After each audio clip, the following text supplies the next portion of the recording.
आम्ही ती गोशाळा चालू केली. फार त्यावेळेस काय डोक्यात नव्हतं, फक्त गावरान गाई सांभाळायचा एवढाच उद्देश होता. हजारो गाईची कत्तल रोज होती. पैकी 40 गोशाळा मध्यंतरी बंद झाल्या. त्या माणसाच्या अभ्यासाला महाराष्ट्रात जोड नाही. सुमारे 150 गाय आहेत, सगळ्या ऑनलाईन केलेल्या आहेत. नमस्कार मित्रांनो, हॅलो गाईज, कसे आहात? मी प्रसाद महाजन तुमचं स्वागत करतो द स्पेशल कॉर्नर मराठीच्या एका नवीन एपिसोडमध्ये. तर आज आपल्याबरोबर आहेत माननीय श्री ललित शेठ चोडिया, ज्यांची एक गौशाळा आहे ज्याचं नाव आहे गोपाळकृष्ण गौशाळा. या गौशाळेमध्ये जवळपास 150 देशी गायांचा खूप चांगला सांभाळ केला जातो. तर आज आपण त्यांच्याबरोबर या गौशाळेचं काम कसं चालतं याबद्दल खूप साऱ्या गप्पा मारणार आहोत. So let's enjoy the podcast.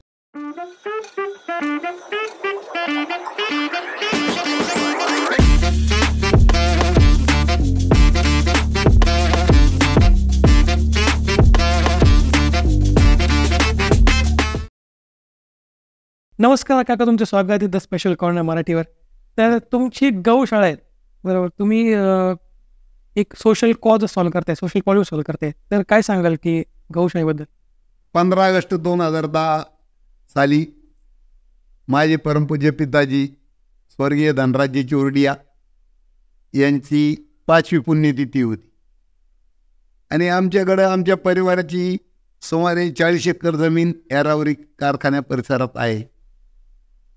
वडिलांची इच्छा होती जो तयार होणारा चारा आहे तो विकू नका आणि आपल्याला 2-5-10 गावरान देशी गाया सांभाळा.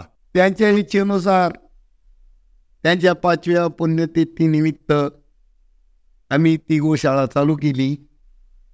आमचे बंधू राजेंद्र चोरडिया आणि त्यांचे आणि आमचे मित्र हरिभक्त पारायण गोपाळ महाराज शास्त्री बीड यांच्या संकल्पनेतून हा विषय पुढे आला. तर गौशाळा सुरू करण्यामागचं एक सगळ्यात मोठं कारण किंवा उद्दिष्ट काय होतं? फार त्यावेळेस काय डोक्यात नव्हतं, फक्त गावरान गाई सांभाळायचा एवढाच उद्देश होता.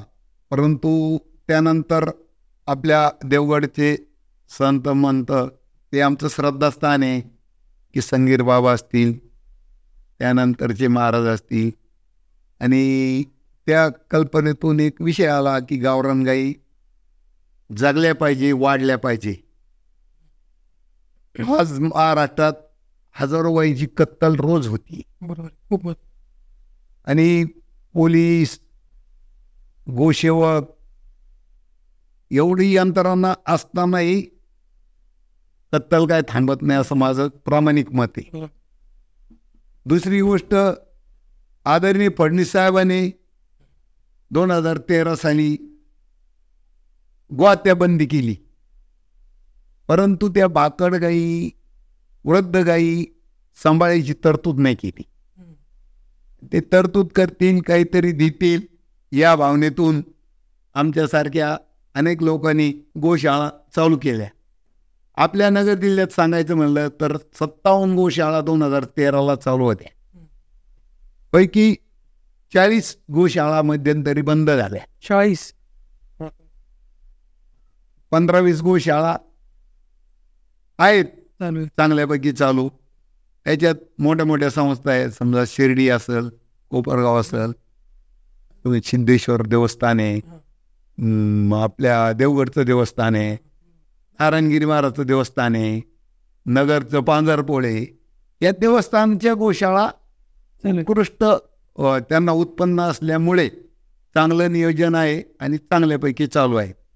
परंतु एक खंत वाटते की या मोठ्या गोशाळेत वृद्ध खराब झालेली जनावरं घेतल्या जात नाहीत. सत्य गोष्ट आहे. आणि मी चौकात गेलेलो आहे, भेटलेलो आहे, चर्चा झालेली. आज पोलिसांनी जर वृद्ध गोमाता पकडल्या, वांज गोमाता पकडल्या, अपंग लंगड्या पांगड्या पकडल्या, तर ही माणसं सांभाळत नाही. आणि मग त्यांच्यासाठी काहीतरी नियोजन झालं पाहिजे. म्हणून आम्ही गेल्या 12-14 वर्षापासून हा लढा सरकारच्या विरोधात देतोय. महाराष्ट्र शासनाने चालू वर्षी बांधकामासाठी 15 लाख, 20 लाख, 25 लाख असं देण्याचं कबूल केलंय. तसे आमच्याकडून प्रस्ताव घेतलेले आहेत. महिन्यात 2 महिन्यात ते पैसे येतील. त्यासाठी गोसेवा आयोग स्थापन झाला. आदरणीय शेखरजी मुंदडा साहेब त्याचे अध्यक्ष आहेत, ज्यांनी गेल्या 15-20 वर्षापासून खूप कष्ट घेतले. असे सूर्यवंशी सर अमरावती यांनी हा गोसेवा आयोग स्थापन करायला अतिशय प्रामाणिकपणे कष्ट केले आणि खूप मोठा त्यांचा अभ्यास आहे.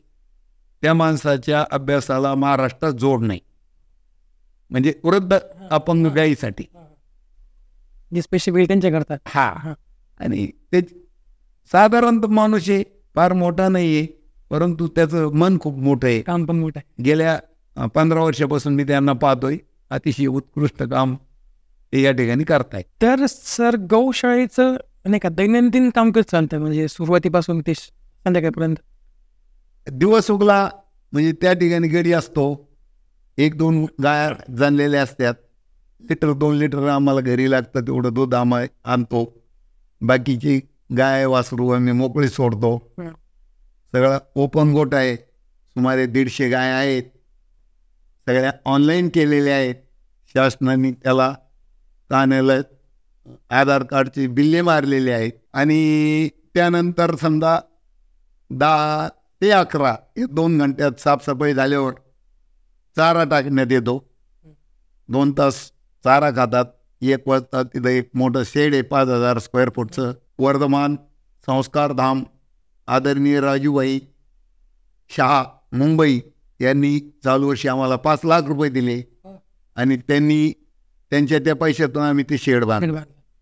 आणि या परिसरातले आमचे जे नवीन ट्रस्ट मंडळ आहे यांनी 3-4 लाख रुपये गोळा केले. तिथं इतर काम समजा 1-5 लाख रुपयाचं आपण केलं.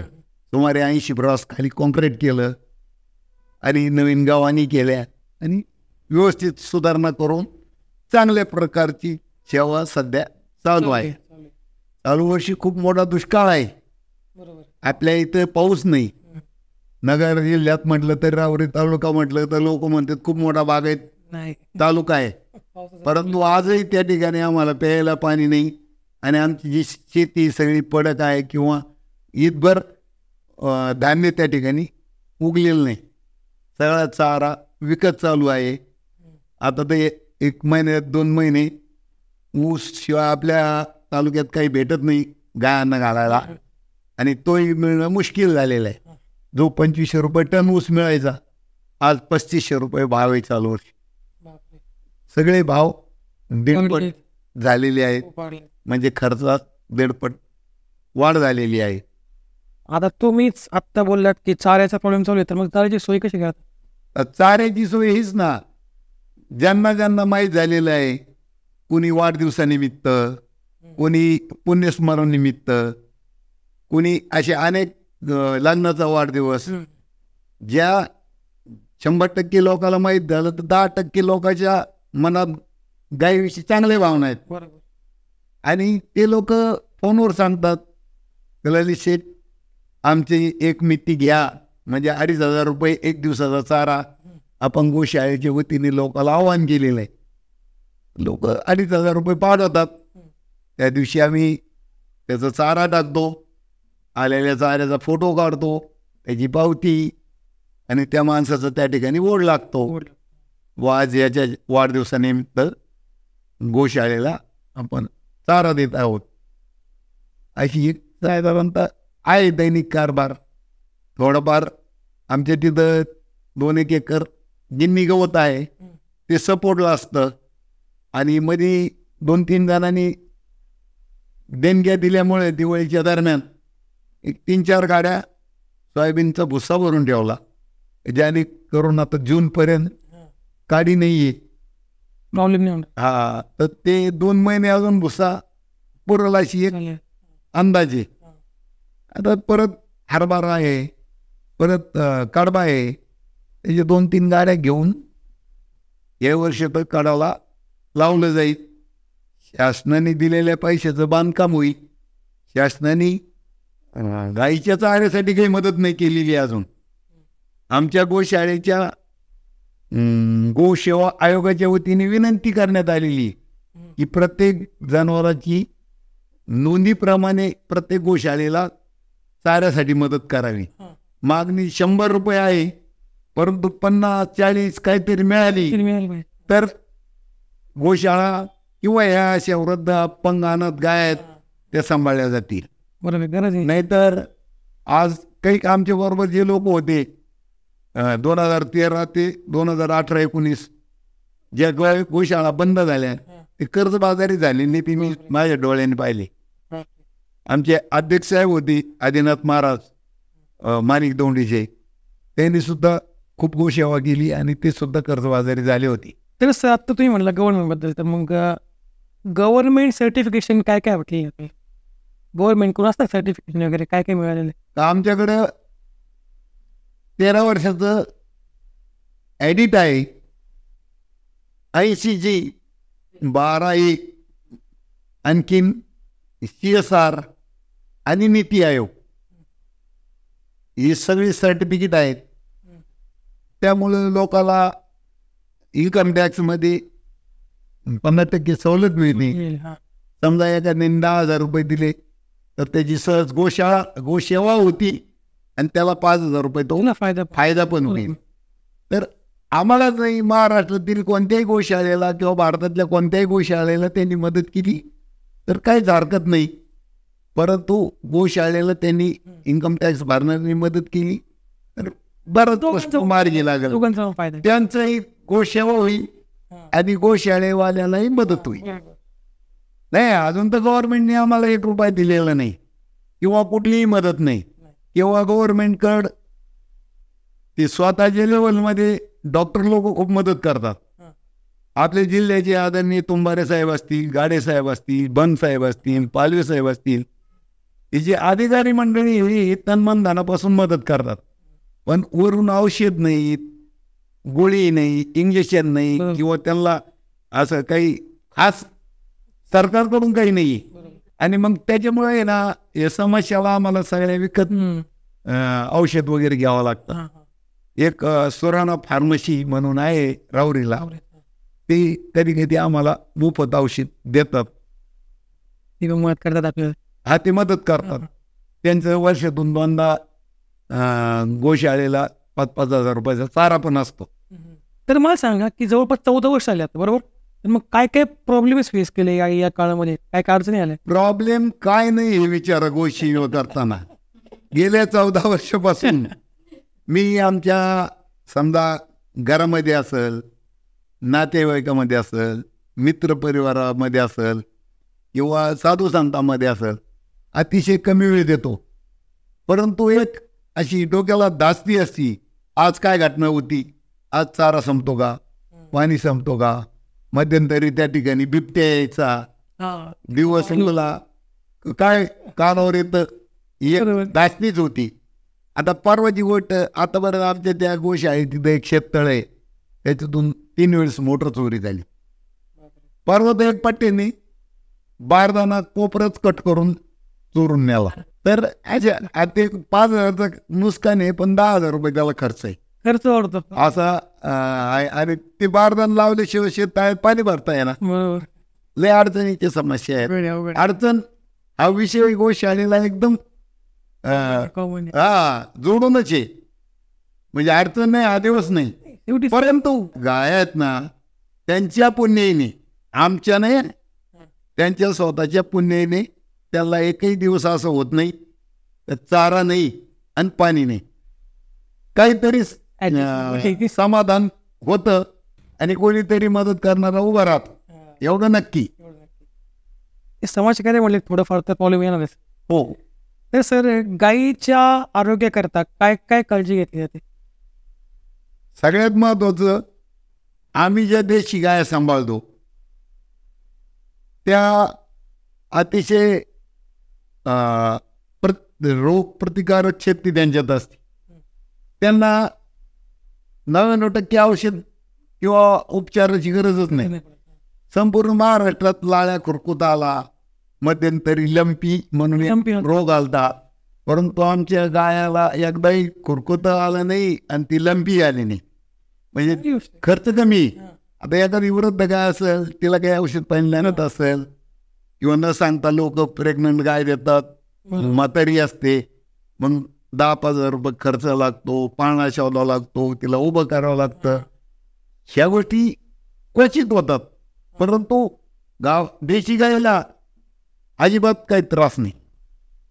थोडक्यात एकदम स्वतः निरोगी आहे निरोगी. आणि त्याचं दूध हे अमृती. तर काका मला सांगा की वेस्ट मॅनेजमेंट कसं केलं, म्हणजे जे असतं ना की शेण वगैरे, तर मग त्याचं काय केलं जातं पुढे? आता त्या ठिकाणी ना आमचा आहे ओपन गोठा. दर 15 किंवा महिन्याला एक ट्रॅक्टर किंवा JCB लावतो. सगळं शेणखत एक खड्डा आहे आमचा उखंडा, तिथं लोटून स्वच्छ करण्यात येतं. आणि मग आमच्या तिथून आम्ही जो चारा गोशाळेला देतो, त्या मोबदल्यात आम्ही हे शेणखत आमच्या शेतातच टाकतो. म्हणजे ते काही शेणखत विकत नाही किंवा त्याचे काही पैसे वगैरे करत नाही. आता आपल्याकडं मनुष्यबळ कमी आहे, नाही तर काही गोशाळेत गोऱ्या बनवतात, काही लोक कुंड्या बनवतात, काही लोक गोमूत्रापासून हार्क बनवतात, साबण बनवतात, असे अनेक हे बनवतात त्याचं उत्पन्नाचं साधन म्हणून. पण परत याला मनुष्यबळ कमी, परत विकायचा प्रॉब्लेम येतो. आणि मनुष्य बाहेर 10 रुपयाची वस्तू 20 रुपयाला येतो.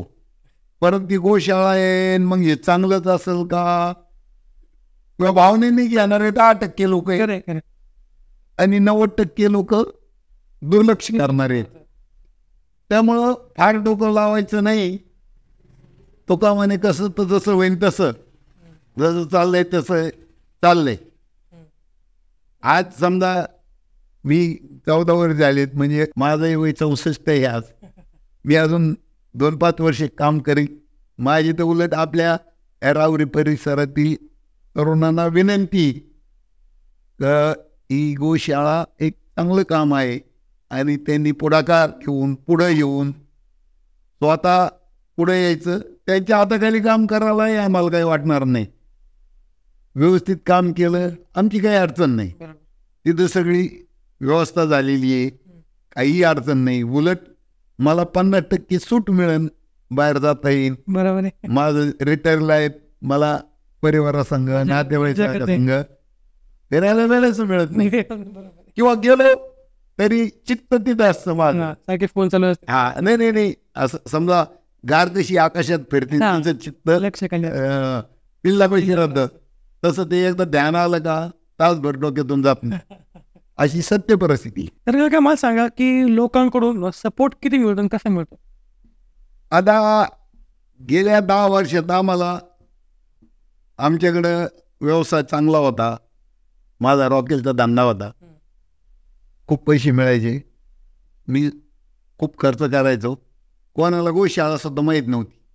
परंतु हे 4-5 वर्षात बंद झाल्यापासून आणि गायची संख्या वाढल्यामुळे लोकांनाही माहीत झालं आणि 50% मदत बाहेरून चालू आहे. आणि फार कोणाला त्रास नाही. समजा ज्याला वाटतं ते देतात. आम्ही काय कोणाच्या मागं फिरत नाही, कोणाला 500 रुपये द्या, 1000 रुपये द्या म्हणत बी नाही. एखाद्याने दिलं तर त्याचं नाव व्हॉट्सअप ग्रुपला, त्याला पावती, एवढं काम निश्चित करतो. वा. तर गायी वाचवण्याकरता गौशाळा आपलीच नाही, तर प्रत्येक गौशाळा कशी मदत करते? नाही, गायी वाचवण्याकरता समजा शेतकरीने असो, पोलिसाकडून आलेले असो, गोशाळा गाया घेतं. परंतु आता जिथं तिथं खर्चाचा प्रश्न निर्माण झाल्यामुळं संपूर्ण गोशाळेवाले आर्थिक अडचण येते. आणि गोशाळेवाल्याला काय वाटतं तर गव्हर्नमेंटनी काहीतरी द्यावं. समजा मध्य प्रदेशमध्ये देतात, हरियाणामध्ये देतात, राजस्थानमध्ये देतात, गुजरातमध्ये देतात. 5-6 स्टेटमध्ये 40, 50, 30 रुपये पर गाय अनुदान मिळतं गायच्या संख्येनुसार. एखाद्याकडे 1000 असेल तर त्याला 1000चे पैसे मिळतात. आमच्यासारखीकडे 150 तर 150चे. त्या ऑनलाईन आहे, त्या घे किंवा त्यांच्या खात्यामार्फत ते कधी येऊन चेक करू शकता. सगळे ऑनलाईन राहिले आता. हा, ते आता काही राहिलेलंच नाही. त्याच्या सरकारकडं आमचा बायोडाटा आहे, त्या डाटेप्रमाणे ते देऊ शकतात. तर काका पुढचा प्रश्न असा असणार आहे की गौरक्षण हे का करावं किंवा गायींचं रक्षण किती महत्वाचं आहे? सुमारे 50 वर्षापूर्वी, समजा 1972च्या आधीची गोष्ट, आपल्या महाराष्ट्रात तरी कुठेही या होस्टेल जर्सी गाया नव्हत्या. ह्या गायाची क्षमता 20 लिटर दूध देण्याची आहे आणि आपली गावरान देशी गाय फक्त जास्तीत जास्त 2-4 लिटर दूध देऊ शकते. किंवा या नवीन सुधारित गाय आहेत त्या 8 लिटर 10 लिटर देतात, परंतु त्यांना खाद्य त्या प्रमाणात जास्त लागतं. तर या गायामुळे आपलं आरोग्य चांगलं राहतं. म्हणून देशी गायीशिवाय दूध, तूप, दही, ताक, हे पंचगव्य ज्याला आपण म्हणू, शेण, गोमूत्र, हे फक्त देशी गाईचंच वापरायचं. आता हरिभक्त पारायण महाराज आहे, त्यांना या ठिकाणी नम्र विनंती आहे का त्यांनी आपल्या कीर्तनातून, प्रवचनातून 5 मिनिटं शेवटची गावरान गाईचं महत्त्व सांगितलं पाहिजे. तर काका मला सांगा की फ्युचर प्लॅन्स काय, म्हणजे काय ठरवले फ्युचर बाबतीत गौशाळेच्या? बाहेरच्या देशाने आपले गावरान, गीर, सैवाल गाई नेल्या आणि असं वाचण्यात येतं आम्हाला. माझं काय शिक्षण खूप जास्त झालेलं नाही, परंतु एक वाचीव ज्ञान द्यायला म्हणून व तिथं ज्या गाय आपल्या भारतातल्या गाया गेलेल्या आणि त्या गायसुद्धा चांगलं दूध देतात आणि त्यांचं दूध उत्कृष्ट आहे. म्हणजे जग आपल्या इथून गाय नेऊन तिकडं दूध आपल्या गायचं घेते आणि आपण तिकडचे. परंतु या ज्या जर्सी गाय आहेत ते दूध चांगलं नाही आणि त्या आरोग्यास बी घातक आहे. मी ते व्यवसाय म्हणून कोणी करत असलं तर हरकत नाही, परंतु लहान मुलांना, माता भगिनींना तो देऊ नये. आणि आपल्या या कमी वयातल्या मुली, म्हणजे आता व्हिडिओत बोलू नये, ती कमी वयात त्या मोठ्या दिसतात आणि त्यांची इच्छाशक्ती वाढते आणि 12व्या वर्षी 14व्या वर्षी गर्भधारणासुद्धा त्या दुधामुळे होती. पुढचे जर असे दिवस गेले तर प्रत्येक घरात कॅन्सर आणि शुगर हे पेशंट 10 वर्षांनी दिसतील, एवढं मी निश्चित सांगतो. बरे वा. तर काका शेवटचा प्रश्न असा आहे की तुम्ही काय नाही का आव्हान कराल आपल्या प्रेक्षकांना किंवा आपल्या मित्रांना? माझं म्हणणं तर एवढंच आहे का आपण एवढ्या मोठ्या चांगल्या देशात राहतो. भारताची संस्कृती काय, या ठिकाणी प्रभू रामचंद्र, भगवान महावीर, गौतम बुद्ध, भगवान गोपालकृष्ण, संत म्हटलं तरी ज्ञानेश्वर महाराज, संत तुकाराम महाराज, संत एकनाथ महाराज, संत महंताची भूमी महाराष्ट्र किंवा भारती. आणि या ठिकाणी याचं जास्तीत जास्त संगोपन व्हावं, त्याच्यात दुधात कशी वाढ होईल किंवा सरकारने त्याच्यात लक्ष केंद्रित करून निरोगी आरोग्य कसं राहील. दुखणं घ्यायचं, त्याला 10,000 रुपये घालायचं, पण दुखणं येऊ नये याच्यासाठी जर प्रयत्न झाले तर ते 10,000 रुपये एखाद्या गरीब कुटुंबाची वाचू शकतात. एवढंच या ठिकाणी मी आवाहन करतो. आणि सगळ्यांनी देशी गाया घरी सांभाळाव्यात, त्यांना घरी संगोपन करावं आणि ज्याला शक्य नाही त्यांनी गोशाळेत मदत करावी, एवढं मी निश्चित आवाहन करतो. आणि मी काय समजा मी आवाहन केलं म्हणून सगळे लोक आम्हाला मदत करतील असं पण नाही, परंतु ज्या ठिकाणी जे आहेत त्यांनी त्या ठिकाणी मदत केली पाहिजे अशी मी सर्वांना विनंती करतो आणि थांबतो. तर काका थँक्यू सो मच, तुम्ही आलात, आम्हाला टाईम दिला त्याबद्दल. आणि मी आवाहन करेन की सगळ्यांनी मदत करावी, कोणती गोष्टी मदत करायला पाहिजे. Thank you so much. आणि तुमच्याकडे गाठून भेटे. उलट तुमचेच आम्ही आभार मानायला पाहिजे. आम्हाला कोणीतरी कॅमेऱ्यावर बोलवलं, आमची ही जरी जाहिरात करायची संस्था नसली तर इनडायरेक्ट ती जाहिरात होईल, लोकांपर्यंत आमचं काम जाईल. तुमचेच मानव तेवढे आभार थोडे आहेत. आणि आपण आपल्या वडिलाचा किंवा परिवाराचा ही परंपरा चालू ठेवली. आदरणीय राजूभाई भाऊ सगळ्याला मदत करतात आणि ती परंपरा तुम्ही चालू ठेवली. धन्यवाद. Thank you so much. Thank you so much. वा वा, अरे वा. So that's it for today guys. जर तुम्हाला असं वाटत असेल की तुमचे मित्रमैत्रिणी नातेवाईक खुर्ची बसावेत तर मला या ईमेलवर मेल करा किंवा या नंबरवर व्हॉट्सॲप किंवा कॉल करू शकता. आणि जर तुम्हाला पॉडकास्ट आवडला असेल तर लाईक करा, चॅनलला सबस्क्राईब करा आणि बेल आयकॉनला प्रेस करायला विसरू नका. आणि तुमच्या मित्रमैत्रिणींमध्ये हा व्हिडिओ नक्की शेअर करा. आणि भेटूया एका नवीन एपिसोडमध्ये एका नवीन गेस्ट सोबत. तोपर्यंत say have a good day and bye.